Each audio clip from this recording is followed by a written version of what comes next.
हाय, मी शीतल. तर आपल्या मराठी यूट्यूब चॅनलमध्ये सर्वांचं स्वागत आहे. तर आज मी निघाली आहे पुण्याला कशासाठी? तर माझ्या बहिणीची वास्तुशांती. तर आता आम्ही आळंदी क्रॉस करून म्हणजे आम्हाला जायचं आहे देहूला माझी बहीण राहते आहे. तिची ऑफिस म्हणजे तिच्या कंपनीचं ऑफिस बांधलं आहे, त्याची पूजा आहे. आणि हे रोडनी मी थोडं असं शूट केलं आहे, कारण की आणि इथे पेट्रोल पंपावरती थांबलो होतो पेट्रोल भरण्यासाठी. तिथे हे फोटो काढले आणि त्यानंतर पुन्हा आम्ही पुढे निघालो. तर आता पोहोचल्यानंतर तिची पूजा वगैरे सगळं झालेलं होतं. ब्राह्मण काका वगैरे त्यांची आता निघायची तयार होती.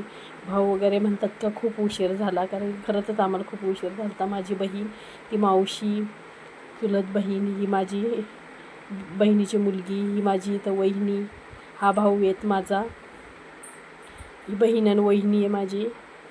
आम्ही सगळ्यांनी तिथं फोटो काढले. दोन्ही भावजाया होत्या आणि हा भाऊ. आम्ही चौघांनी फोटो वगैरे काढले आणि चाललो होतो फोटो सेक्शन. ते माझी जिजाजी आहे, ते मामा आहेत, ही माझ्या भावाची मुलगी आहे. आणि इथं भाऊ बसला होता प्रसाद वाटायला. बहिणीचे हे फ्लावर पॉटची तिची ऑर्डर होती. तिची ऑर्डर मी तिला पोच केली आणि तिला ती फ्लावर वगैरे बघून सर्वांना एवढा आनंद झाला होता का नाही, एवढे सुंदर कसे बनवलेत. तर तेच आता हे भाऊ वगैरे सगळेजण बघायला आले ते फ्लावर. बहिणीला असं झालं की मी कुठे ठेवते, तर ती सगळीकडनं पळत ह्या टेबलवरती ठेव, त्या टेबलवरती ठेव, तिची ठेवायची लगबग चालू होती.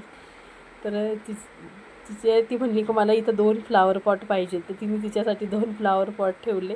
त्यानंतर म्हणली माझं तुझं ऑफिस आहे, कारण तिचा बसण्याची जागा तिथं होती. त्यानंतर इथे फोटो सेक्शन चालू झालं.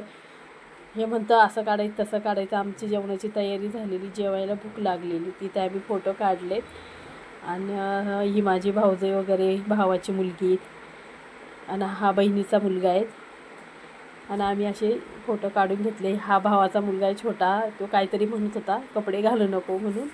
त्यांचं चाललं होतं. ही भावाची मुलगी, ही पण एक भावाचीच मुलगी आहे. ही आम्ही तिघीजणी बहिणी.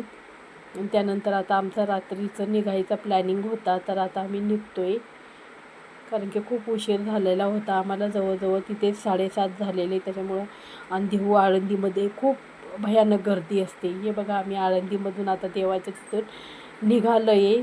तर खूप छान असं वातावरण होतं, पण आम्हाला काय टाईम नव्हता आमच्याकडे थांबायला. खूप उशीर झालेला होता, त्याच्यामुळं आम्ही काही थांबलो नाही.